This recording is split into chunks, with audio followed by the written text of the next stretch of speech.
want to give you an analogy from the book that I wrote with John that will, I think, maybe help us understand culture. It's in the opening of the book, we talk about culture really being like the ocean. And I grew up in Southern California, and I, in junior high, discovered that there was a large body of water near our home. We called it the Pacific Ocean. I don't know if you've heard of it.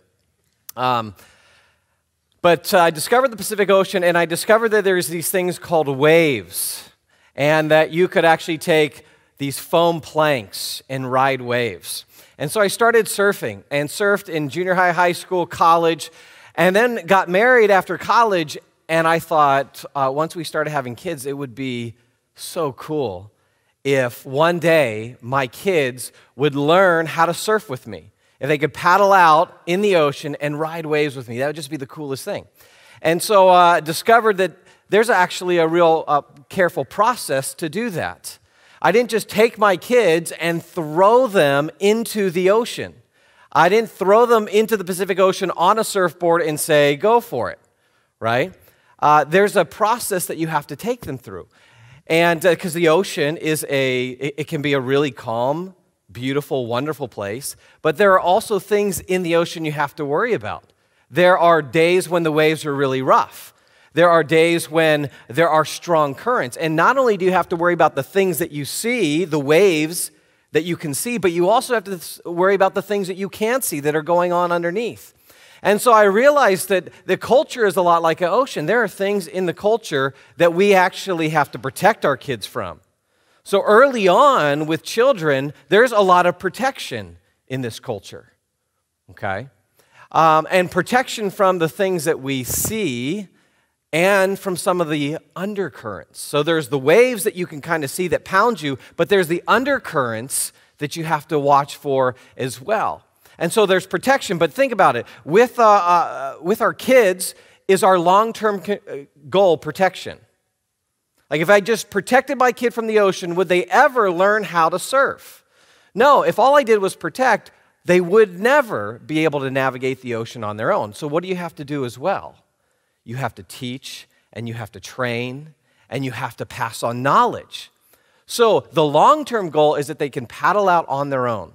In the same way, in culture, right, we have this culture, and think about it. Culture is a lot like the ocean. We swim in culture every day. You don't have an option whether or not to be in culture. You just are in culture, and we're in the cultural waters, and we simply get wet. We get wet with the ideas and the values, and we pass those things along. And so with our kids, and not just our kids, but as followers of Christ, there are things in the culture that are these pounding waves, these issues, these hot issues. So, for instance, all the conversation that's going on around sexual orientation and gender identity, right? I was recently at the College of St. Rose, a Catholic college in upstate New York. And I was there doing some work with a church, and the last event of this kind of week-long speaking tour was an event at the College of St. Rose where we were going to do this event and kind of as an outreach and invite college students to this event. And so we get there early and we set up for this event. We have some time, about an hour before the event, and we noticed about 100 yards away at another building, there was this huge line of students. This huge line of students, and it extends, you can't see in the picture, but it extends down the sidewalk. And so we thought, oh, well, let's grab some of our flyers and go pick off some of those students and have them come to our event, right? So we go down there. And I'm curious, what's this event? What are all these students waiting for? So I go out to the sign that's on the auditorium door, and here's the sign. Right? Drag Through the Ages, featuring Noelle Diamond and Jacqueline Frost, two drag queens. So these students were waiting for this drag show. Now, you'll notice in this picture of those students in the background, you'll notice in the foreground of this picture, there's this little mop-headed kid right here. That kid is actually my kid. That's Jonah. And Jonah was on his first out-of-town speaking trip with Dad. And so we're on this college campus. So Jonah had come with us to walk down to see what this event was. And of course, as an inquisitive little 5-year-old, he's asking lots of questions. Dad, What's going on? What's going on? Oh, well, it's another event, you know. Dad, what kind of an event is it? So I'm thinking, all right, what do I say? You know what? I'll just tell him it's a drag show. He won't have any clue what that is. We'll move on, right? Well, son, it's a drag show. Dad, what's a drag show? Okay, what do I do now? Well, it's where men dress up like women. Dad, why do they do that? Right? And so, and think about it. Here I am on an American college campus explaining to my 5-year-old son why men dress up as women. Right? This is one of those, I think, pounding waves in the culture. This whole conversation is a pounding wave. But we also can't just pay attention to those pounding waves. We have to pay attention to the undercurrents. Because there's ideas that are driving these pounding waves. In fact, we went into the auditorium. It was packed out. Students were excited. Of course, on the bathroom doors, they cover the bathroom doors with these signs. Right? And what's going on? I think we have to, what we want to do is think about the undercurrents of our culture that have led to these kind of views now that are these pounding waves that we see. Right? Now we're in a culture, we say things like gender is a social construction. Right? So gender is not a real thing. It's just something we have constructed. It's something we've made up. And so you get to determine your own gender.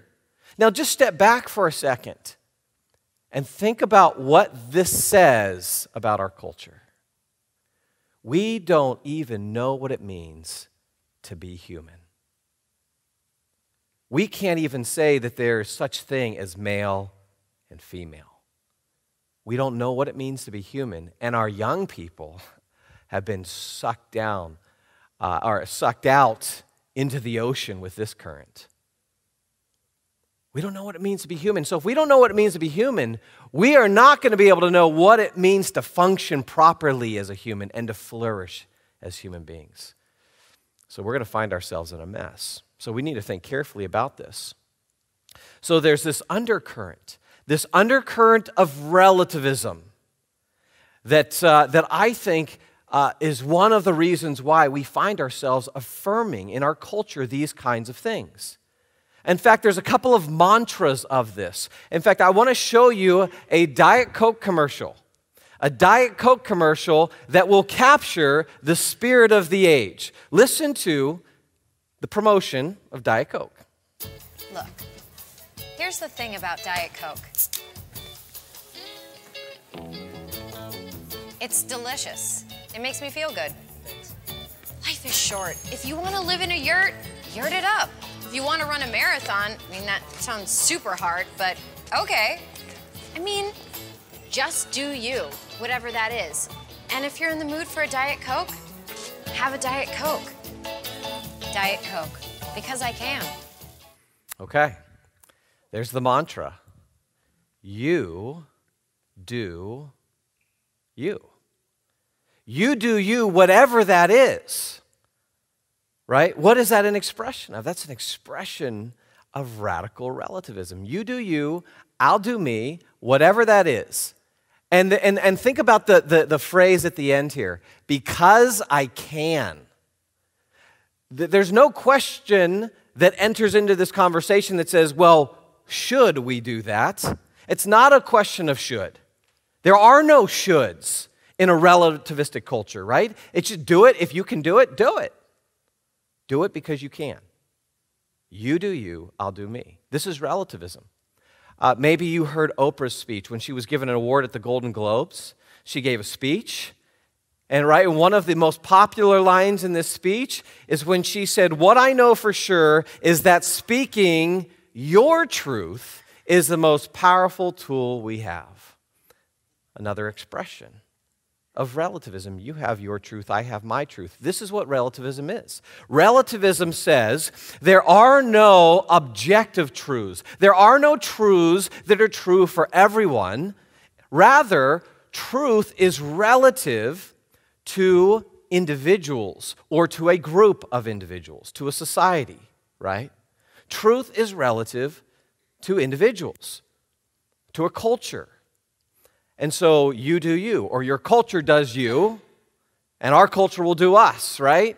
This is relativism. At the end, relativism says, do your own thing. You do your thing, I'll do my thing. Live and let live. This is the spirit of the age. This is what our culture is infected with. So here's what I want to do. I want to think carefully through this, help us to understand this a little bit more. Use some analogies, I think, to help get us to understand exactly what relativism is and what it says. Okay. Now, here's what I'm going to do. For any of you who are philosophers out there, I'm going to be a little imprecise in order for us to help, I think, engage kind of popular culture on this, to help engage the man on the street.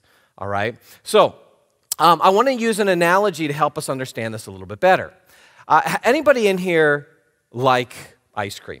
Raise your hand if you like ice cream. Okay. All right. I don't know about you, but my wife and I have come to some certain agreements in our home. Very early on, she determined that it was best if she did the grocery shopping. She apparently didn't trust me, but we had a conversation. I said, "Honey, as the man of the house, there's one thing I'm going to buy, and that's the ice cream." Okay. So I go to the store and I buy the ice cream, and I have a particular kind of experience. I don't know if this is the same for you.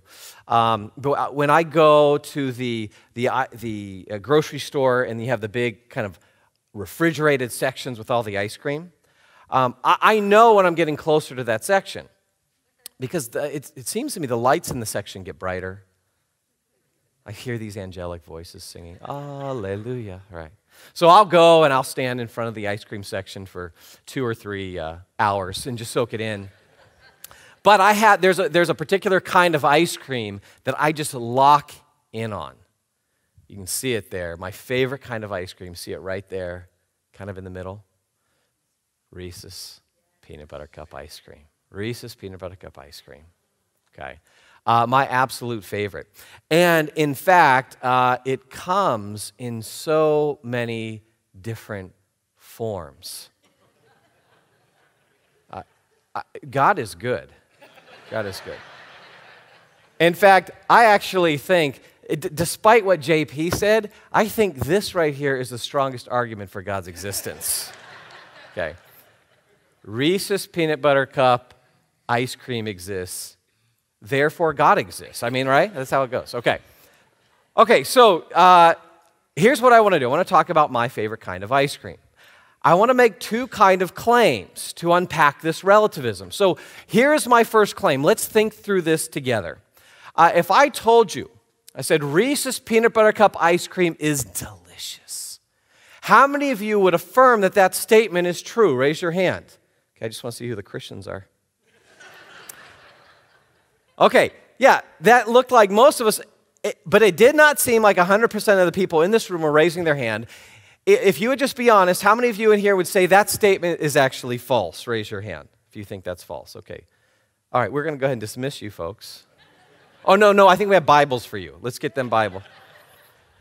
Okay, now, we can laugh at that, right? That's humorous because we understand the statement, Reese's peanut butter cup ice cream is delicious in a certain kind of way.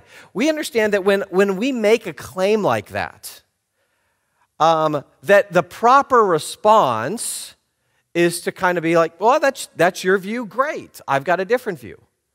But if we were talking about ice cream and I said it's delicious and you told me it was disgusting, and I looked at you in all seriousness and said, are you struggling with sin right now? Is that what's going on? You'd say, what are you talking about? Right? This has to do with personal preferences. Okay? And you've got your personal preferences and I've got mine. No problem. Right? Now, what if I made a second claim? What if I said to you, Reese's peanut butter cup ice cream is a medicine that helps control diabetes? How many of you think that statement's true? Raise your hand. Yeah, okay, the one, like the non-diabetic back there. Yeah, how many of you think that statement's false? Raise your hand.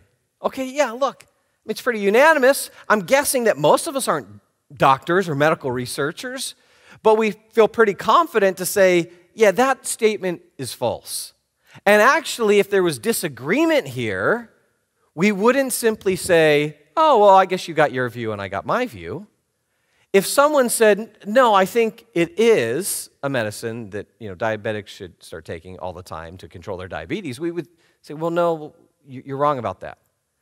And if there's disagreement, we would be comfortable saying, no, you're wrong. Whereas if someone said, I don't like Reese's Peanut Butter Cup ice cream, we wouldn't say, oh, well, you're wrong about that. Right? So these are two very different claims. And they help us to understand this distinction, right? Instead, the diabetic does not inject ice cream. The diabetic injects insulin, a certain kind of medicine to help control their diabetes. And so we know that we approach our favorite flavors of ice cream very differently than we approach our medicine. And this helps us to distinguish between different truth claims. So when I say Reese's Peanut Butter Cup ice cream is delicious, that's an example of a subjective truth claim. Right? That's a subjective truth claim. If I say insulin is a medicine that helps control diabetes, that's an objective truth claim, right? So let's define subjective and objective truth. When we say something subjectively true, what we mean is it's true for the person speaking. Or true for you see the word subject. So it's true for the subject. So this has to do with our personal preferences. In fact, there's a great definition. A subjective truth is simply your personal preference. You've got yours, I've got mine. What's true for you is true for you. What's true for me is true for me. The truth of it is grounded in the subject, right? It's the subject's preference that determines the truth of the matter. But that's different when it comes to claims about medicine. When I say insulin is a medicine that helps control diabetes, that's an objective truth claim. That means an objective truth is something that's true for the thing itself or true for the object. Notice, Reese's Peanut Butter Cup ice cream is delicious is a claim about me, the subject, and my personal preferences. The claim, insulin is a medicine that helps control diabetes, is not a claim about me, it's a claim about the object, the insulin. And so this is an important distinction for us to understand. So think of subjective truths, think about ice cream, think about preferences. Objective truth, think about medicine. Not true for you, but true, period. Here's another way to define objective truth. Objective truths are true whether anyone believes them or not. All right, so do you understand the distinction? You got those definitions down? Okay. Now, I want you to take a test with me, and this is a test that you can administer to other people. You want to find out where people are relativistic in their thinking, where they're subjectivistic in their thinking. Give them this test, okay? I've been doing this with students for 15 years now, giving this test, and it will give you some insight into how pervasive relativism is. Okay, so here's what I'll do. I'll put a statement on the screen, and you simply tell me if the claim is an objective claim or a subjective claim, okay? So if I said, that guy's shirt is red, it's an objective claim or subjective claim? It's an objective claim, right? It's about the guy's shirt. That's a factual claim. It's not about my personal preference. I may prefer he wears something that's blue. It doesn't matter. That's irrelevant. That guy's shirt red is an objective claim. If I said red is the best color, right, there would be a subjective claim. That would be my preference. If I said 2 + 2 = 4, objective or subjective? Objective, okay. I hope you hold the view that that's objective. Try to be a subjectivist about mathematics in your math class. How about this one? Number 4, tropical island vacations are the best kind of vacations. All right, there would be a subjective claim, right? It's dependent upon the preferences of a subject. How about this? What if I told you, I, Brett Kunkle, can bench press 350 pounds? Who said false? Did someone just say false? Excuse me, sir. This is not a true or false. Apparently, you don't know how to follow instructions. Okay. And you know, actually, what's more offensive is that I heard somebody over here just start laughing. I mean, the response was laughter. Okay. Now, whether you believe it's actually true or not. I'm asking you a different claim. I'm asking you a different question. I'm not asking you if the claim is true or false. I'm asking you, is it an objective claim or a subjective claim? Okay, so now I'm hearing some different things. If you think it's subjective, why do you think this claim is subjective? Because you don't believe it. Okay, now there's a distinction that we need to make. So you might not believe the claim. So you might not, look at me and see my massive physique and be convinced that I can bench press 350 pounds. Okay, but that is actually a separate issue from whether or not it's an objective or subjective claim. Actually, whether it's true or false at this point is not the question. So here's another way to think about it. Objective claims are either true or false. Okay? Objective claims are either true or false. You could say subjective claims are neither true or false until we've attached them to a subject. Right? We need a subject to ground them in. But objective claims are either true or false. So whether this is true or false, we just want to know, is this an objective claim? It would be an objective claim. Okay? Whether it's provable doesn't matter. Let's say I can't prove, let's say in fact I can bench 350 pounds. Whether I can prove it to you at this point does nothing to the fact that this is true, right, or false. So provability is a separate issue. So something can be objectively true if you could never prove it. Okay? All right, so those are some good distinctions. But we might say, okay, I may say the claim is objectively true that I can bench 350 pounds. And so what we would do is you might say, well, prove it to me. I need to be convinced. So then we would go to the gym, we put 350 pounds on the bench press, and boom, I'll show you what's up. I'll show you that I actually can't do it. And you would be then convinced that this claim is false. But nonetheless, it's an objective claim, okay? All right, what if I told you atoms consist of protons, neutrons, and electrons? Objective or subjective? Objective. Okay, what if I made this claim? What if I said God exists? Objective or subjective? Oh, it got a little quieter. Some of you are saying objective. Okay.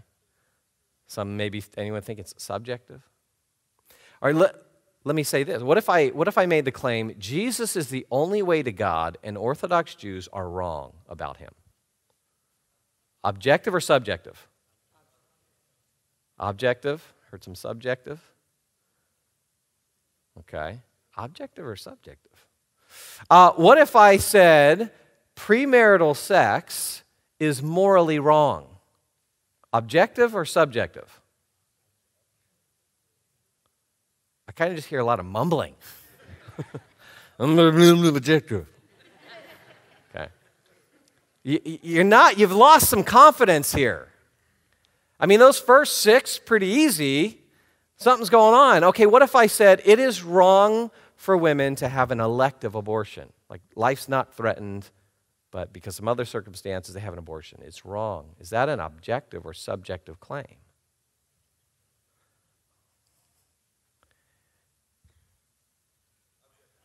Okay, thank you. Thank you.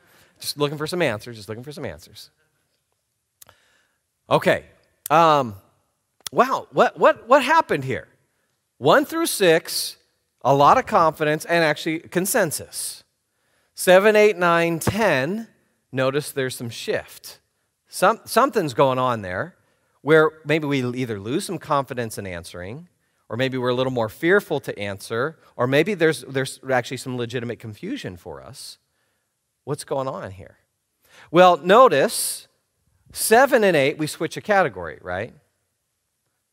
What was the category? We moved into what kind of claims? Religious claims. 9 and 10, what happened? We switched categories. Morality. Okay. All right. Well, this tells you maybe something about the cultural waters we swim in.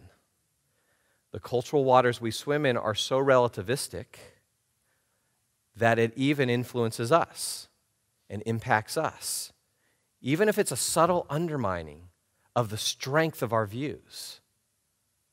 Okay?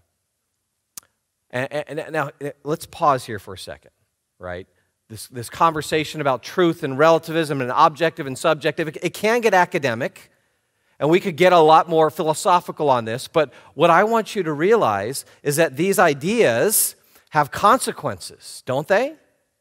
These ideas have consequences. When we come to embrace relativistic ideas, there's consequences. Now, I would argue and will argue that 7, 8, 9, and 10 are actually all objective claims.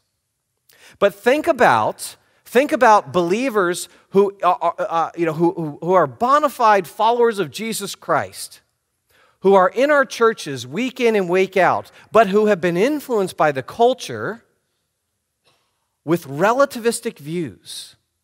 Does that have an impact? May that have an impact on our Christianity? Absolutely. Let me just lay out 2 quick consequences. Number 1, relativism will undermine sin and the gospel. Relativism undermines sin and the gospel.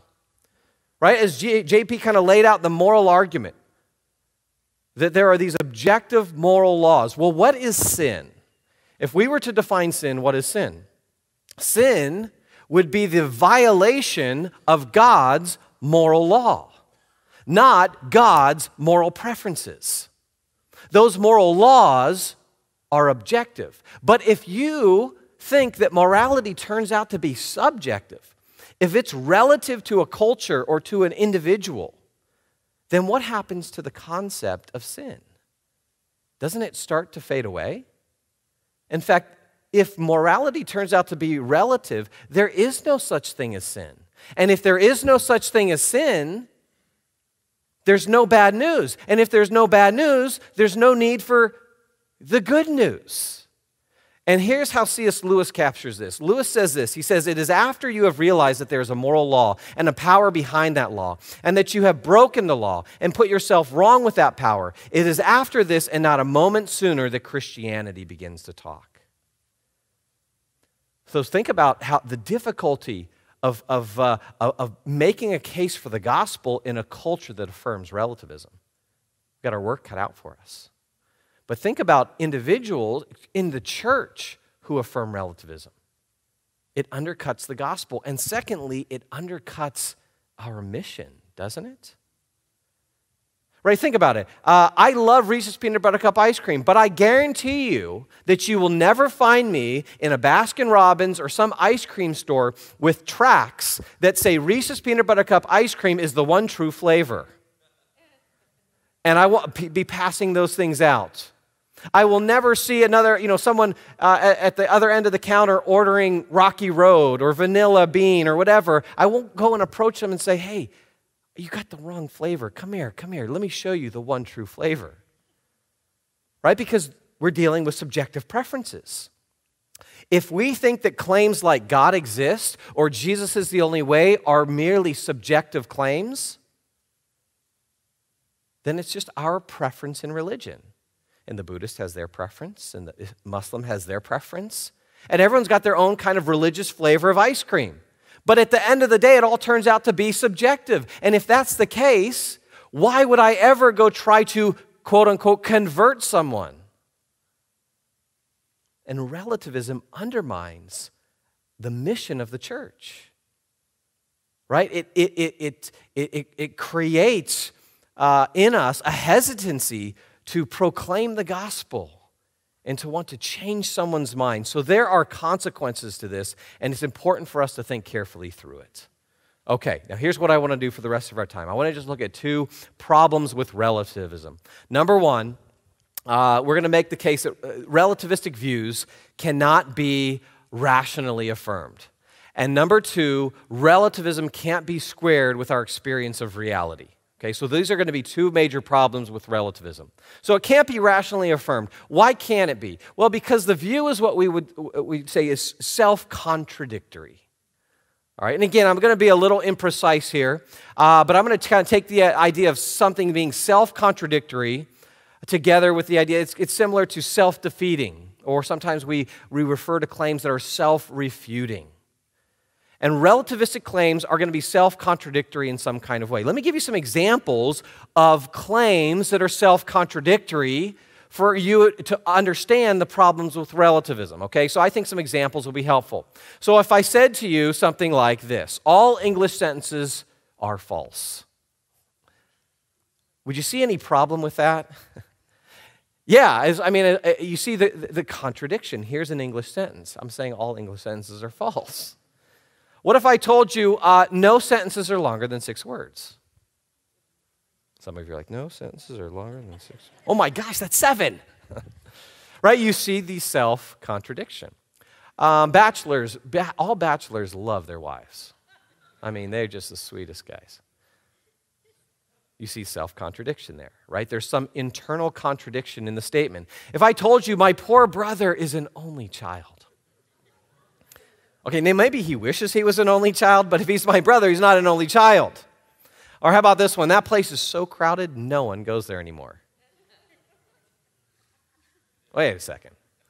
You see the contradiction, right? Every month I get this in my retirement account statement. Yeah. Took a little for that to soak in, right? This page intentionally left blank. Really, because it looks like someone intentionally wrote on it. Even taggers, even graffiti artists can understand this concept. Someone wrote, question everything.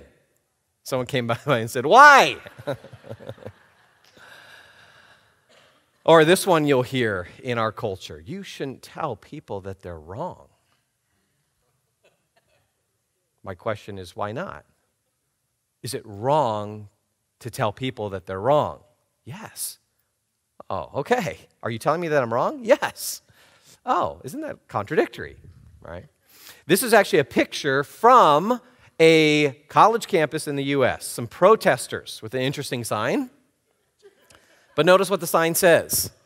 Protesters opposed to on-campus protests. When you wrote that sign, you didn't see a problem with that? You didn't see the contradiction? All right, here's a little video clip where you're going to see a self-contradictory claim. Okay, this is an ABC News special. There's a pastor and some other religious figures, and there's a guy named Deepak Chopra who is on this panel, and he's made a claim that belief is a cover-up for insecurity. Okay, so listen to this question from somebody in the audience. I want to take another question. There's a gentleman in the red shirt back there. He's had his hand up for a while. Come up to the microphone. My question's for Deepak and the bishop. Now, you stated before that all belief is a cover-up for insecurity, right? Mm-hmm. Do you believe that? Yes. Thank you. Yeah.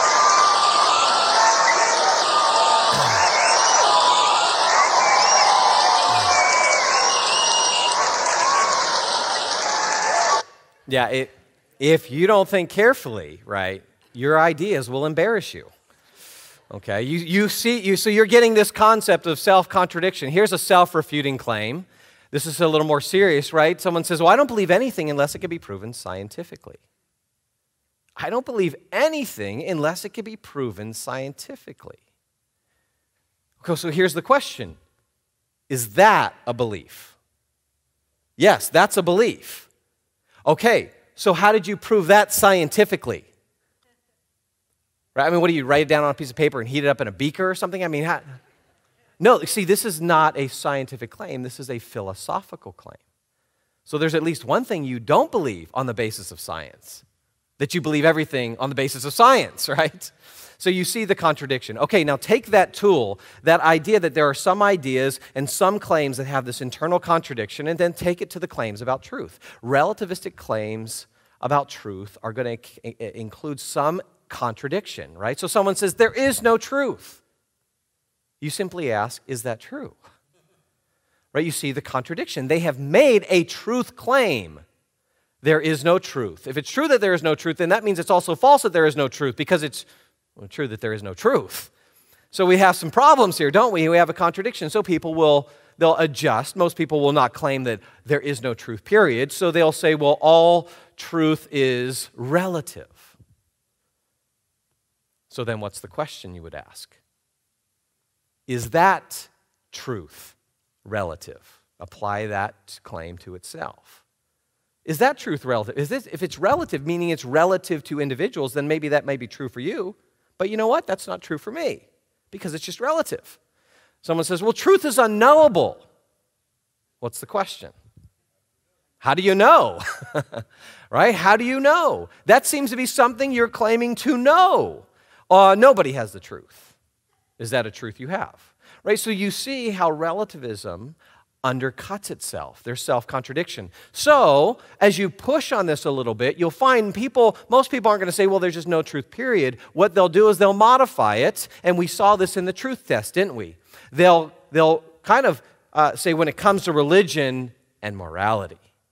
When it comes into religion and morality, these things are relative.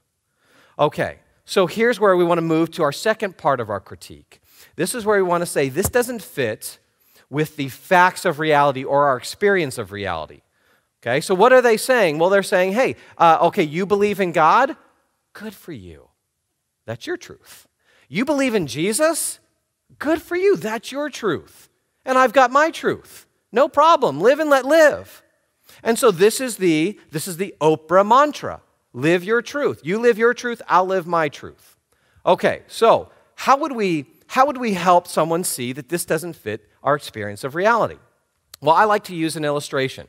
When someone says, well, Brett, that's your truth. In order to help them maybe kind of clarify some of their confusion, I'm going to ask them a question.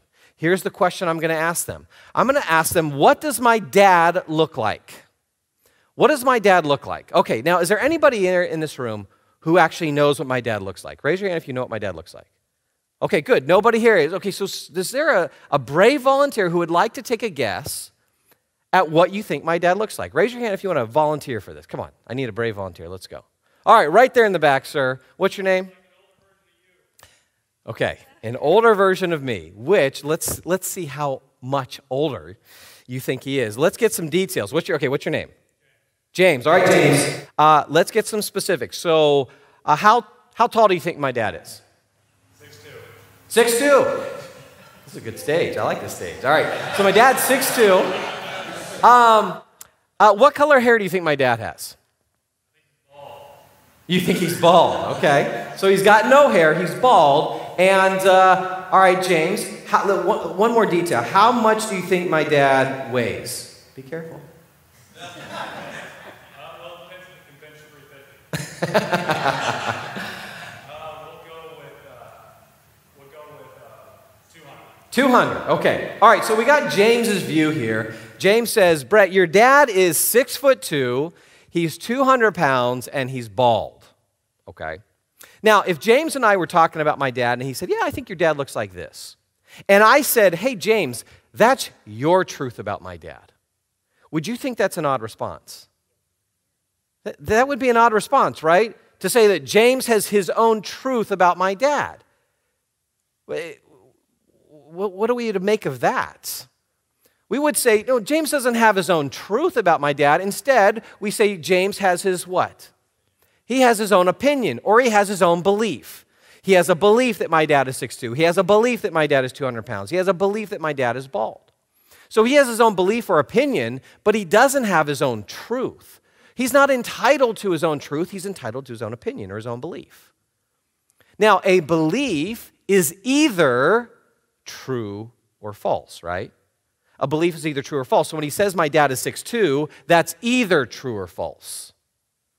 Okay, now, what would we do if we want to see if his belief is true or false? What would we do with James right now? We'd bring in my dad, right? Gary, come in here. Dad, no, sorry, he couldn't be here. So the next best thing is to show a picture. Okay, so how many of you think that James is close to being right? Raise your hand if you think he's close. Only James raises his hand. The rest of you are like, there's no way he's bald, right? That's what you're thinking. Okay, so here's a picture of my dad. We'll see how close you are, James. All right, here we go. Here's my dad, Gary Kunkle. All right, there he is. Okay, why are you laughing at my dad? Does anyone have a picture of their dad that I can laugh at? All right, so this is my dad, so James was kind of way off. What? Why are you looking at me like that? He's got blue eyes. Yeah. Okay, so this is my dad. Do you not believe it? You don't believe me? How many of you are, right now, how many of you are saying, I am very skeptical. In fact, I don't believe this is your dad. Raise your hand. Oh, okay, nobody here believes it. So you think I'm a liar. Okay, all right, insult me more. All right, now think about it for a second. This either is my dad or it's not my dad. And it doesn't matter what you believe. It doesn't matter if I can prove it to you. This either is my dad or not my dad. Now, I might say, okay, I want to prove to you this is my dad. I don't know why you don't believe this is my dad. Well, he does kind of look like Santa, doesn't he? I forgot to tell you my dad is a professional Santa Claus. Yeah, I forgot to tell you that. In fact, I'll give you some more photographic evidence. Okay, notice the jolly face there. Well, my dad, for a while, he worked in a local mall in Southern California, and my wife and I took our Santa pictures with my dad because we get free Santa pictures every year. And notice it's the same Santa each year, and the final year that we did it, there he is. That's my dad, right? So we got all these pictures with my dad, who's Santa. Okay? So I've given you more evidence now, right? Who out there is still skeptical? Raise your hand. Okay, so that convinced nobody. All right, so you might say, I need more proof. So I might offer you more proof. I might say, well, here's a picture of my dad in our living room in my house in Southern California. My dad grew up in Pittsburgh, so he's raised us right to be Steeler fans. And recently, my dad took some of the grandkids to a place in Southern California, a little theme park, and took them laser tagging, and then he saw the go-karts, so he challenged me, his son, to a go-kart race. I own Santa on the go-kart course. Okay. Look, here's another picture of me and my dad together. He's got the t-shirt, people. Okay. So there you go. How many of you in here still don't believe this is my dad? Raise your hand. Oh my gosh, I didn't know there were so many atheists here. No. Now, think about it. Either this is my dad or I have a real creepy relationship with the mall Santa. I mean, what's going on here? All right, so some of you need a little more evidence. Here's my last bit of evidence, okay? There's a picture of my wife and me and my mom and my dad on a harbor cruise in San Diego recently, okay? All right, and if you're still skeptical, I have one last thing. It's a mathematical equation that will prove once and for all that this is my dad. This is my biological father, Gary Kunkle, okay? I get it. I get it. You look at me, you look at him, you're like, what in the world, right? Well, here's what happens. When you take Santa and you put him together with a short Vietnamese woman, you get me, okay? So that, yes, you can clap for that. That's how that works. Students, if you have any questions, talk to your pastors. All right, so you're like, well, okay, what was the purpose of all that? Now, in all honesty, this is actually my dad. This is my biological father. He, 15 years ago, became a professional Santa. In fact, if you want to book him for your next holiday party, go to santaslittlecorner.com, okay?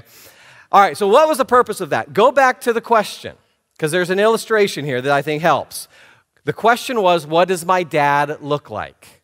Okay, someone may say, my dad is 6'2", bald, 200 pounds. Someone else may say, hey, Brett, I think your dad looks like this. Someone may say, as James did, I think your dad looks like this. And I might say, well, no, actually, my dad looks like this, right? And then if someone says, well, hey, everyone's got their own truth. We would think, what? That doesn't make any sense. How can we have our own truth? Can my dad be 6'2" and 5'7" at the same time? No, because he's actually 5'7". He's not 6'2". Nice try. My dad isn't bald. He's got white hair. My dad is not 200 pounds. He's jolly, okay? And so we wouldn't say these are my truths. James has his truth. Other people have their truth. We wouldn't do that.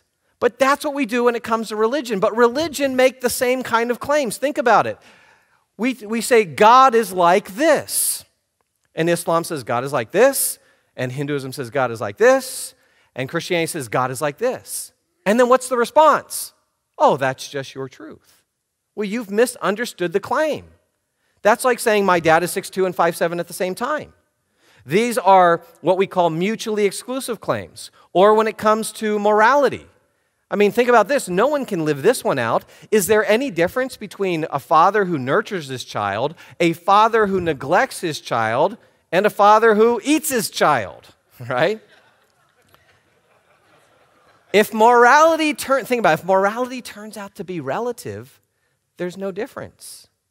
You do you. Is anyone going to live that out? No, we can't live that out, okay? And so these are a couple of ways that we can show that relativism is a bankrupt system of thinking, all right? And what we want to do is we want to recapture the correspondence view that JP talked about last night. Truth is that which matches reality. When our beliefs or our ideas correspond or match up with the way things really are, they're true. Philosophers call this relationship correspondence. They call the view the correspondence theory of truth. You know what I call this? Common sense. Common sense. Every relativist looks both ways before they cross the street. Right? That refutes their relativism because they hold this correspondence view. And so what is our claim? Let's kind of wrap this up. If something is objectively true, it's the truth about reality. Our claims about Christ, our claims about God, our claims about the Bible, our claims about morality are objective claims. And if they are true, they are the truth about reality. So here's what I would say in summary. Christianity is the truth about reality. It's the truth about reality. And our task is to know why and to defend that and to give a reason, because ultimately we put our hope in reality, don't we? We put our hope in the risen Jesus. And so we better know why we put our hope there. And when we do, we will have the confidence to then engage a relativistic world with the truth claims of Christianity. So let's think carefully about this stuff, train up our young people, train up our people to go in and to confidently and courageously proclaim the truth of the gospel, which is true for everyone, whether they believe it or not. Amen? All right. Amen. Maven exists to help the next generation know truth, pursue goodness, and create beauty for the cause of Christ. To find out more, check out maventruth.com.